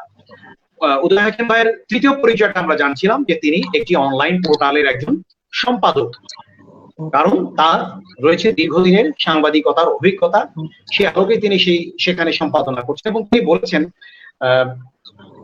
একটা department তিনি চালান, আমরা জানি, এবং তিনি এটাও বলেছেন যে সেই ডিপার্টমেন্ট, তার অধীনে যে ডিপার্টমেন্ট, সেই ডিপার্টমেন্টে আমাদের শিক্ষার্থীরা যদি যায়, নিশ্চয়ই তিনি উদার হস্তে বসে আছেন তাদের জন্য। এবং সেই সঙ্গে যদি কেউ রাইজিং বিডিতে কাজ করতে চান, রাইজিং বিডির বিভিন্ন সেকশন আছে, সেখানে যেমন রিপোর্টিং আছে, ফিচার আছে, ডেস্ক আছে, সাব এডিটিং, তারপরে আপনার সেখানে আইটি সেকশন আছে, ফিচার বা সাহিত্য, বিভিন্ন বিভাগ আছে। যার ইন্টারেস্ট অনুযায়ী যে কেউ আসতে পারেন, এই অনুষ্ঠানের মাধ্যমে আমি ওয়েলকাম জানাচ্ছি। এটাই আমি ঠিক কিন্তু এই প্রশ্নটাই করতে চাচ্ছিলাম, যে যাদের যে সেক্টরে আগ্রহ, তারা যদি আসে, আপনি কি স্পেস দেবেন কিনা তাদেরকে। আমরা তো উত্তর পেয়ে গেলাম। তাসু বাবা কিছু বলছিলেন এটা নিয়ে? না, আমি বলছিলাম যে উদয় হাকিম ভাইয়ের থ্রুতে কিন্তু আমাদের স্টুডেন্টরা যদি আজকে প্রোগ্রামটা দেখে থাকে, তাহলে ওদের জন্য কিন্তু একটা নতুন সুযোগ চলে আসলো। তা আমি অবশ্যই আশা করবো যে আমাদের স্টুডেন্টরা এই সুযোগটা নিবেন, যেহেতু আমাদেরকে উদয় ভাই এত সুন্দর করে একটা সুযোগ দিয়েছে ইস্টার্ন ইউনিভার্সিটির স্টুডেন্টদের জন্য। আমার মনে হয় আমাদের স্টুডেন্টদের এই সুযোগটা অবশ্যই কাজে লাগানো উচিত। এবং উদয় ভাইকে অসংখ্য ধন্যবাদ। আমি প্ল্যাটফর্মের থ্রুতে ওনাকে ধন্যবাদ দিতে চাচ্ছি যে উনি আমাদের স্টুডেন্টদের জন্য এরকম একটা সুযোগ ওপেন করে দিয়েছেন। Thank you very much. আরো একটু যোগ করতে চাই, সেটা হলো যে কেউ যদি স্পোর্টস মার্কেটিং বা স্পোর্টস ব্র্যান্ডিং, তারপরে জেনারেল ব্র্যান্ডিং, প্রোডাক্ট ব্র্যান্ডিং, এইসব বিষয়ে যদি কারো আগ্রহ থেকে থাকে, তাদেরকে ওয়েলকাম জানাচ্ছি। বিশেষ করে আমি বলবো যে আমার যে টিমটা, ওয়ালটনে আমাদের যে টিমটা আছে, এই টিমটি বাংলাদেশের স্পোর্টস ব্র্যান্ডিং এ নাম্বার 1, এবং মানে উপমহাদেশের অন্যতম সেরা একটা টিম আমাদের আছে। বিশেষ করে আপনি দেখবেন, আমরা তো খেলা পাগল মানুষ, কিন্তু বিশেষ করে ক্রিকেটের খুবই ভক্ত, নিশ্চয়ই আপনারাও দেখেন। এই ক্রিকেটেরই কিন্তু বিভিন্ন পার্ট আছে, যেমন স্ট্যাম্প, যে 3টা কাঠি থাকে, স্টাম্প ব্র্যান্ডিং আছে, পিচম্যাট আছে, ও তারপরে বাউন্ডারি রূপ আছে, সাইড স্ক্রিন আছে, বিভিন্ন নাম এবং বিভিন্ন প্যাকেজে ভাগ করে কিন্তু এগুলো মার্কেটিং করা হয়। এই বিষয়ে যদি কারো কোনো ইন্টারেস্ট থেকে থাকে তাদেরকে ওয়েলকাম জানাচ্ছি। Thank you. এই জায়গাটা কিন্তু অনেক বড়। আমি একে একে তো আসলে উদয়ন ভাই, হাকিম ভাইয়ের পরিচয়গুলো দিচ্ছি। আমাদের সম্মানিত শিক্ষক শিক্ষার্থী যারাই আজকে লাইভটা দেখছেন তাদের জন্য, তাদের জ্ঞাতার্থে আমি এতটুকু বলতে চাই, আপনারা দেখেছেন ইতিমধ্যে অনেকেই নিশ্চয়ই আমাদের ইন্টারন্যাশনাল ক্রিকেট ম্যাচ গুলোতে অনেকগুলোতেই ওয়ালটন থাকে স্পন্সর, এবং সেই ওয়ালটনের প্রতিনিধি হিসেবে কিন্তু উদয় হাকিম ভাই সেখানে সেই গ্যালারিতে বা সেই মাঠে কিন্তু উপস্থিত থাকেন কর্মকর্তাদের সঙ্গে। অনেক সময় তিনি গিফট আইটেম গুলো, পুরস্কার গুলো তুলে দেন স্পোর্টসম্যানদের হাতে, খেলোয়াড়দের হাতে। তো এটা কিন্তু আমাদের জন্য অনেক বড় একটা পাওয়া যে উদয় হাকিম ভাই যেভাবে বললেন একেবারেই সহজ সরল ভাষায়, উনি কিন্তু আমাদের শিক্ষার্থীদের জন্য অনেক বড় বড় দ্বার খুলে দিলেন, দরজা খুলে দিলেন। নিশ্চয়ই এই স্পোর্টস ব্র্যান্ডিং এর ক্ষেত্রেও আমাদের শিক্ষার্থীরা ওনার সঙ্গে যোগাযোগ করে নিজেদেরকে সেই কাজে জড়িত করতে পারেন। আমি অসংখ্য ধন্যবাদ জানাই আপনাকে উদয় ভাই। আমরা অনেকগুলো পয়েন্ট, 3টা পরিচয় ইতিমধ্যে জেনেছি। আপনি একজন সম্পাদক, তারও আগে আপনি একজন শিক্ষক, তারও আগে আপনি একজন ওয়ালটনের নির্বাহী পরিচালক, আর 4th একটা পরিচয় যেটা আমরা জানলাম যে আপনি সত্যিকার অর্থে একজন স্পোর্টসম্যান, এবং স্পোর্টসম্যানশিপ আপনার মধ্যে রীতিমতো খুব প্রচন্ড ভাবে কাজ করে। আপনি ঠিক এই জায়গাটা থেকে যে আপনার কাছে কি মনে হয় যে আমাদের এই চাকরি, এই ক্যারিয়ার লাইফটা, মানে একজন ছেলে বা মেয়ে যখন এন্টার করতে চাচ্ছে, ঢুকতে চাইছে চাকরি জীবনে, তাদের মধ্যে কি ওই স্পোর্টসম্যানশিপটা অনেক বেশি থাকা জরুরি নয়? স্পোর্টসম্যানশিপ তারা নিজেদের মধ্যে কিভাবে বিল্ড করতে পারে? অবশ্যই। আমি কিন্তু এই বয়সে এসেও ফুটবল খেলি, ক্রিকেট খেলি এবং টেবিল টেনিস খেলি। আপনি নিজেও আমাদের অফিস ভিজিট করেছেন, আপনি দেখেছেন যে আমার অফিসের সামনেই টেবিল টেনিস আছে এবং একটা ফ্লোর উপরেই সেখানে আমরা ব্যাডমিন্টন খেলি, ক্রিকেট খেলি। স্পোর্টসম্যানশিপ হয় কি, এটা মানে আপনার ভেতরে এক ধরনের শক্তি যোগায়, যে শক্তি দিয়ে আপনি সবকিছু জয় করতে পারেন। এবং আমি কিন্তু বলেছিলাম যে আত্মবিশ্বাস অর্ধেক যুদ্ধ জয়। ওই আত্মবিশ্বাসটা আপনাকে যোগায়। আপনার শরীর ভালো থাকে, মন ভালো থাকে, আপনার কোনো হতাশা আপনাকে ছোবে না। এই তো লাইফের চাবিকাঠি, তো সফলতার চাবিকাঠি। এই জন্য আমি বলবো যে কেউ বসে না থেকে, একটা কথা আছে ইংরেজিতে, নাথিং গোজ আনসেড। আপনি কোনো কিছুই মূল্যহীন নয়, কোনো কিছুই ফেল না। আপনি একেবারে শান্তশিষ্ট একটা পুকুর, সেখানে একটা ঢিল ছুড়বেন, ঢিল ছোড়ার পরে দেখবেন যে সেখানে ছোট হোক বড় হোক একটা ঢেউ তৈরি হচ্ছে। কাজেই কেউ অলস বসে না থেকে যাই করুন, কিছু একটা করুন যেটা আপনার কাজে লাগবে। অবশ্যই ওই যে নাথিং গোজ আনপে, মানে কোনো কিছুই ফেল না হয়, আপনার সেটা কোনো না কোনো সময় আপনার সেটা কাজে লাগবে। আর যদি ক্যারিয়ারের চিন্তা করে সেটা করেন, আরো ভালো, আরো ভালো। Thank you. যাকে রাখো সেই রাখে, এটা তো একটা ব্যাপার আছে। মানে আপনি যদি ছোট্ট একটা চিরকুটও যদি তুলে রাখেন, এটা 40 বছর পরে ওটা দেখেও কিন্তু অনেক বেশি ভালো লাগার জায়গা তৈরি হয়। এবং আমরা যাই শিখি না কেন জীবনে, আমাদের এই চলার ছোট্ট একটা কাঠের টুকরো যদি তুলে রাখেন, সেটাও কিন্তু 40 বছর পর অ্যান্টিক হয়ে যায়। ঠিক তাই। আমি এই নীতিতে বিশ্বাসী। আমার কিন্তু আমি যখন ক্লাস 3-তে পড়তাম, আমার ক্লাস 3 থেকে শুরু করে ক্লাস 10 পর্যন্ত সমস্ত মার্কশিট গুলো কিন্তু আমার কাছে এখনো আছে। মানে অনেক কিছুই আছে আমাদের জীবনের প্রত্যেকটা অর্জন, প্রত্যেকটা সঞ্চয় জীবনকে এগিয়ে দেয়। বরং তাসনুভা ম্যাডাম, এই যে জীবনকে এগিয়ে দেওয়ার যে বিষয়টা, একটা ছেলে বা মেয়ে ইউনিভার্সিটিতে ভর্তি হচ্ছে, পড়াশোনা করছে, একদম ঠিকঠাক মতো ক্লাস করছে, সবকিছু ঠিক মতো করছে, কিন্তু শুধুই কি ক্লাসের মধ্যে নিজেকে আবদ্ধ রাখবে, নাকি আপনি তো দীর্ঘদিন আমাদের ইস্টার্ন ইউনিভার্সিটিতেই বিভিন্ন কালচারাল ক্লাবের সঙ্গে জড়িত, তো ছেলে মেয়েদেরকে এই কালচারাল অ্যাক্টিভিটিস এর সঙ্গে জড়িত হওয়ার জন্য আপনার কি পরামর্শ? আমি সবসময় আসলে ছেলেমেয়েদের, আমি অনেক বছর কালচার ক্লাব করেছি, কিন্তু এখানে একটু অ্যাড করি, ওই যে একই জায়গায় নিজেকে আটকে রাখিনি। আমিও কিন্তু স্টুডেন্টের মতো শুধু একটা ক্লাব নিয়ে ব্যস্ত ছিলাম না। এছাড়াও সময়ে সময়ে আমি কিন্তু ভিজুয়াল আর্কাইভের সাথে কাজ করেছি, আমি বিজনেস ক্লাবের সাথে কাজ করেছি। যখন যেই ক্লাবে আমার মনে হয়েছে আমি কন্ট্রিবিউট করতে পারি, আমি আমার আইডিয়া শেয়ার করতে পারি, আমি কোনোভাবে পজিটিভ কিছু করতে পারি স্টুডেন্টদের জন্য, সেই ক্লাবে কিন্তু আমি ছোট বড় যে কোনো ভাবে কাজ করার চেষ্টা করেছি। এবং শিক্ষাটাই আমি সবসময় স্টুডেন্টদেরকে দেওয়ার চেষ্টা করি। আমি নিজে কালচারাল ক্লাবে ছিলাম, কালচারাল ক্লাবের কোঅর্ডিনেটর ছিলাম প্রায় 10 বছর।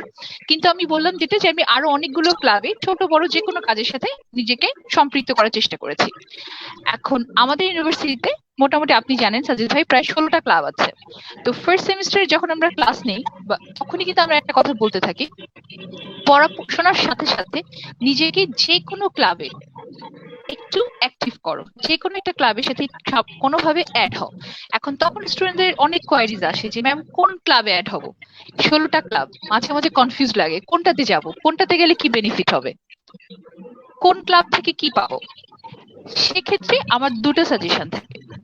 সাধারণত আমাদের পড়াশোনার সাথে রিলেটেড কিছু ক্লাব আছে, যেমন ল ডিপার্টমেন্টের জন্য মুড কোর্ট আছে, আমাদের বিজনেসের স্টুডেন্টদের জন্য বিজনেস এন্টারপ্রেনারশিপ ক্লাব আছে, ইংলিশ ডিপার্টমেন্টের জন্য ইংলিশ ল্যাঙ্গুয়েজের ক্লাব আছে। ইংলিশ ল্যাঙ্গুয়েজ ক্লাব সবার জন্য আসলে উন্মুক্ত, সবারই এটা একইভাবে দরকার। আবার আমাদের ট্রিপল আর সিএসসি ডিপার্টমেন্টের জন্য কম্পিউটার ক্লাব আছে। সো আমার মনে হয় এভাবে আমাদের ডিপার্টমেন্ট অনুযায়ী আমাদের সাবজেক্ট ভিত্তিক যে ক্লাবটা আছে সেটাতে আমাদের সবারই জয়েন করা উচিত, সেখানে আমাদের সবারই কিন্তু যোগদান করে সেখানে আমাদের কাজ করা উচিত।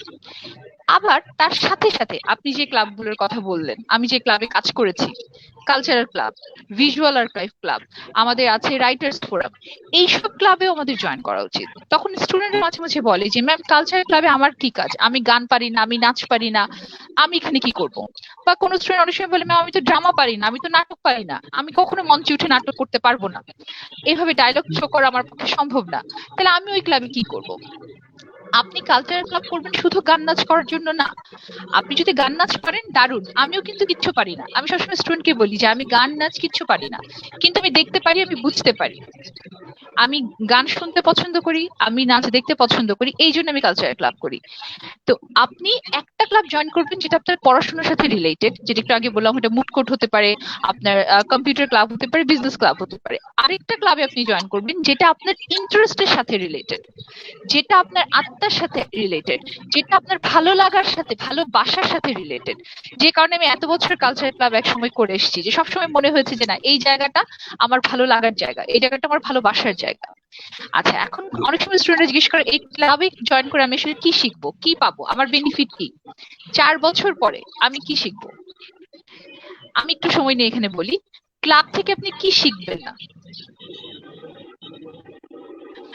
আমার মনে আছে একবার কালচারাল প্রোগ্রাম দুপুর 2টায়, ক্লাব কার্নিভাল, সকাল 8টার সময় আমাকে স্টুডেন্ট ফোন করে বললো ম্যাম পুরো স্টেজ ছিল হচ্ছে বাইরে, পুরো স্টেজ ভেঙে পড়ে গেছে, তার কারণ হচ্ছে রাতে কালবৈশাখী ঝড়। দুপুর 2টায় প্রোগ্রাম, আমরা এখন কি করব। আমি ঠিক 12:30টার সময় ক্যাম্পাসে এসে দেখলাম সেই স্টেজ আবার আগের জায়গায় দাঁড়িয়ে গেছে। আমি কিন্তু কিছু করিনি। তাহলে কিভাবে ওই স্টেজটা পড়ে গেল, আবার কিভাবে স্টেজটা দাঁড়িয়ে গেল। সো ক্লাবের স্টুডেন্টরা ক্লাবে কাজ করতে করতে এই সব সমস্যার সমাধান শিখে যায়। এই problem solving skill, leadership skill, managerial skill, soft স্কিলে যে কথাগুলো এখন আমাদের এখানে খুব প্রচলিত, পিপল স্কিল, এই সব স্কিলগুলো আপনি শিখবেন ক্লাব অ্যাক্টিভিটিস করে। তাহলে যেই কাজ আমরা ক্লাবে শিখতে পারবো, সেই কাজ আসলে আমরা পড়াশোনা করে শুধু শিখতে পারবো না, এই জন্যই আমাদেরকে ক্লাব করতে হবে। থ্যাংক ইউ উদয় ভাই। জি, আমি হ্যাঁ, একটা ছেলে বা মেয়ে সে চেষ্টা করে একটা চাকরি পেয়ে গেল, আপনার ডাকে সাড়া দিয়ে হয়তো চাকরিতে ঢুকে গেল, আপনি তাকে একটা সময় স্যালারি দেওয়া শুরু করলেন, তারপরে তার প্রমোশন হচ্ছে না, অনেক দিন, 1 বছর চলে গেল, 2 বছর হয়ে যাচ্ছে, প্রমোশন হচ্ছে না। প্রমোশন পাওয়ার জন্য তাকে নতুন করে কি করতে হবে, কি শিখতে হবে? অসাধারণ একটা প্রশ্ন করেছেন। ঢাকা বিশ্ববিদ্যালয়ের দর্শনের এক টিচার একটা কথা বলেছিলেন, আমার মনে আছে, সেটা হলো জি, আপনি যখন কোনো চাকরি পাবেন তখন আপনার যিনি বস থাকবেন, আপনার যিনি সুপারভাইজার থাকবেন, তাকে একেবারে অচল করে ফেলবেন। কেমন কথা? মারপিট করে তা তো না। হ্যাঁ, অচল নিজের যোগ্যতা প্রকাশের মধ্য দিয়ে। অচল হলো আপনি চণ্ডী পাঠ থেকে জুতা সেলাই সবকিছু করবেন, কখনো না বলবেন না। তিনি যে কাজ দিবেন সেই কাজ কখনোই না বলবেন না। আপনি নিজে না পারলেও অন্য কাউকে দিয়ে করাবেন, করিয়ে আপনি প্রেজেন্ট করাবেন, স্যার ওয়ার্ক ইজ ডান। তার মানে হচ্ছে আপনার যিনি বস হবেন ওই ভদ্রলোককে একেবারে সোজা কথা কোনো কাজ করতে দেওয়া যাবে না, তার সমস্ত কাজ আপনার উপরে নিয়ে নিতে হবে এবং আপনাকে নিজে করতে হবে। তিনি কিন্তু স্বাচ্ছন্দ্য দিবেন এই কাজটা আপনি করতে পারছেন, আচ্ছা গুড, আপনি এটা করে ফেলছেন না, আচ্ছা গুড। সে কিন্তু এইভাবে গুড গুড হতে হতে মাস শেষে আপনার ঝুলিতে 1000 গুড, মানে গুড জমা হবে। তখন সাপোজ ওই ভদ্রলোকের আন্ডারে 10 জন লোক কাজ করে। এখন এই করোনা প্যান্ডামিকের সময়ে তাকে অফিস থেকে বলা হলো যে আপনি এখান থেকে মিনিমাম 20% লোক কমিয়ে ফেলুন, বা 30% লোক কমান, বা 20% লোক কমান। তখন তিনি কিন্তু এই ভদ্রলোককে, আপনাকে কিন্তু কখনো বা আমাকে কিন্তু সে কখনোই ছাঁটাই করবে না, কারণ আমি তার গুড লিস্টে 1 নম্বরে আমার নাম। কিন্তু হয় কি সাধারণত বিপরীতটা হয়ে যায়, আরে এই কিন্তু আমার কাজ না, এইটাকে আমাকে করতে দেয় বলে কিন্তু আমি করবো নাকি, আজব নাকি এখনকার মানে আমাদের ছেলে মেয়েদের মধ্যে এই হচ্ছে টেন্ডেন্সি। না, আমি কি করেছি, আমি হয়তো পুরো সেকশনের কাজ আমি একা করেছি, আর আমার সেকশনে অন্যরা বলছে চা খাচ্ছে গল্প করছে, আর আমাকে মনে মনে বলছে এই যে বোকাটা আছে গাধাটা আছে ওর কাজ করছে না।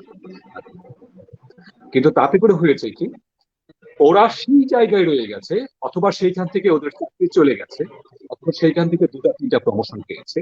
আর আমি ওদের এই 12 বছর সাংবাদিকতা করে এখানে সেখানে ঘুরে ঘুরে আজকে আর কিছু না। অনেকে বলে থাকে যে মামা চাচা না চাকরি হয় না। এই যে একজন সাজেক থাকেনি, আপনার কি কোনো মামা চাচা আছে? আপনি লালমনিরহাট থেকে এসে এখানে প্রতিষ্ঠান দিয়েছেন, আজকে সারা দেশের মানুষ আপনাকে চেনে। ম্যাডাম আমার, আমি তার সম্পর্কে কত জানি না, তারপরেও উনি বলতে পারবেন যে আমার মামা চাচার জোরে এই চাকরি পেয়েছেন কিনা। আমি উদয় হাকিম, আমার 14 গোষ্ঠীতে সেরকম কোনো মামা চাচা নেই যে চাকরি আমি যেখানে একটা চাকরি। অতএব এই ঘটনাটা মাথা থেকে একেবারে ছেড়ে ফেলুন, মামা চাচার দরকার নেই। আপনি নিজে একাই 100। চাকরি পাওয়ার পরে যে চাকরিটা আপনি পাচ্ছেন, আপনি 100% দিচ্ছেন, আপনি 20,000 টাকা স্যালারি পাচ্ছেন। এই 20,000 টাকা স্যালারির বিনিময়ে আপনি আপনার কোম্পানিকে 100% সাপোর্ট দিচ্ছেন, কিন্তু আপনাকে সাপোর্ট দিতে হবে 200%, বাকি 100% আপনার নিজের জন্য। যখনই আপনার প্রমোশনের কোনো বিষয় আসবে, যখনই ছাঁটাইয়ের কোনো বিষয় আসবে, প্রমোশনের বিষয় আসলে 1 নম্বরে আপনার নাম থাকবে, ছাঁটাইয়ের বিষয় আসছে লাস্ট নম্বরে আপনার নাম থাকবে। অতএব আপনাকে ডিসাইড করতে হবে আপনি কি করবেন। খুব চমৎকার, খুব চমৎকার। সত্যি আপনি যে টেকনিকের কথা বললেন, এটা যদি কেউ ঠিকঠাক মতো অ্যাপ্লাই করতে পারে তাহলে সবাই নিজের জায়গায় তার শেয়ার যোগ্যতাটা উপস্থাপন করতে পারবে। আমরা প্রিয় দর্শক, আমরা এতক্ষণ 1 ঘন্টা পেরিয়ে গেছে, আসলে আমরা এতক্ষণ খেয়াল করিনি।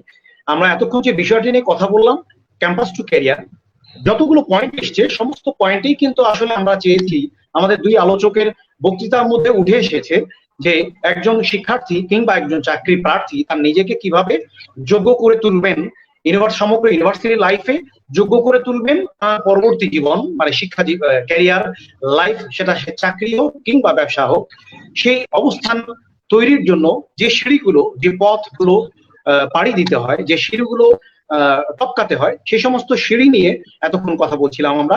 আমাদের এই দুইজনের এতটুকু আলোচনার মধ্যে দিয়ে নিশ্চয়ই সমস্ত বিষয় উঠে আসবে না, এটা আমরা দীর্ঘ ধারাবাহিক একটা প্রক্রিয়ার ফসল। এটা আজকের এই 35তম এপিসোড আমরা এখানেই শেষ করছি। আপনাদের দুইজনকে অসংখ্য ধন্যবাদ, প্রিয় অতিথি উদয় হাকিম এবং প্রিয় অতিথি তাসনুভা রহমান। আপনাদের দুইজনের প্রতি অসীম কৃতজ্ঞতা জানিয়ে আমরা আজকের এই অনুষ্ঠান শেষ করছি। দুজনে খুব ভালো থাকুন, সবাই খুব ভালো থাকুন, এবং এতক্ষণ আমাদের সঙ্গে যারা সম্পৃক্ত ছিলেন, যে সমস্ত শিক্ষক কর্মকর্তা, আমাদের যারা শুভাকাঙ্ক্ষী, তাদের প্রত্যেকের প্রতি কৃতজ্ঞতা জানিয়ে আজকের মতো বিদায় নিচ্ছি।